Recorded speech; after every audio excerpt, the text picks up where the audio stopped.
لو عايز حد يندم عليك ويبقى عايز يرجع لك، اعمل الخدعة دي. عشان تخلي أي شخص يندم عليك لازم الشخص ده يشوف حاجة جديدة عندك ما شافهاش قبل كده، يشوف حاجة جديدة في حياتك تخليه يتلوح كده ليك من تاني ويتلفت نظره ليك من تاني. أصل خلينا نشوف كده هو ايه السبب اللي ممكن يخلي الشخص ده ما بيبقاش عايز يرجع لنا. هو ان احنا زي ما احنا، نفس الشخص اللي اتعرف عليه، نفس العيوب بتاعته، نفس طريقته، نفس اسلوبه، نفس شخصيته. فخلاص هو حس بملل، مفيش حاجة جديدة، فخلاص ما بقاش فيه فضول من ناحيتك زي الأول لأنه بقى عارف كل حاجة عنك وحافظك. احنا بقى هنلعب على إننا نعمل حاجة جديدة ترجع الفضول ده من تاني وتخليه يتلفت نظره ليك من أول وجديد. ازاي بقى؟ عن طريق إنك تغير كل حاجة هو عارفها عنك وتعمل عكسها. ستايل حياتك اللي هو كان عارفه وحافظه تعمل عكسه، ما تبقاش نفس الشخص اللي هو عارفه واللي هو سابه خلاص. يعني لو انت مش بتخرج، اخرج كتير ونزل صور، دي حاجة جديدة بالنسبة له.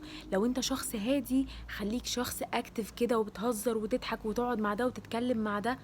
هيحس ان هو مش ده الشخص اللي هو يعرفه، في حاجة جديدة، ده شخص جديد انا عايزة اتعرف عليه من تاني. تاني خدعة بقى انت محتاج تعملها ودي الأهم، انك محتاج انك توري الشخص ده ان انت مبسوط في حياتك بكل معنى الكلمة. الموضوع ده بيأثر نفسيا بشكل مش طبيعي، وبيخلي الشخص ده تلقائيا ومن غير ما يحس عايز يجي يعيش معاك، عايز يشوف الدنيا بمنظورك ويبقى مبسوط زيك. أي بني آدم في الدنيا يشوف اللي قدامه مبسوط تلقائيا هيحس ان هو عايز يروح له، عايز يبقى مبسوط زيه ويتعدي منه.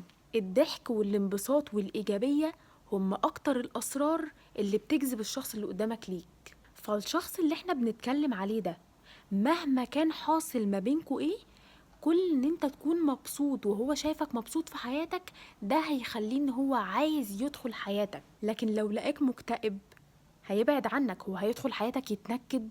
تالت خدعة محتاج تعملها هو إن كل العيوب اللي الشخص ده كان سايبك بسببها إنك تغيرها وتبين للشخص ده إنها ما بقتش موجودة. لو أنت كنت شخص ضعيف هتبين إن أنت أكتر شخص قوي في الدنيا. لو أنت كنت شخص عصبي هتبين إن أنت أهدى شخص في الدنيا وأكتر شخص بالك رايق.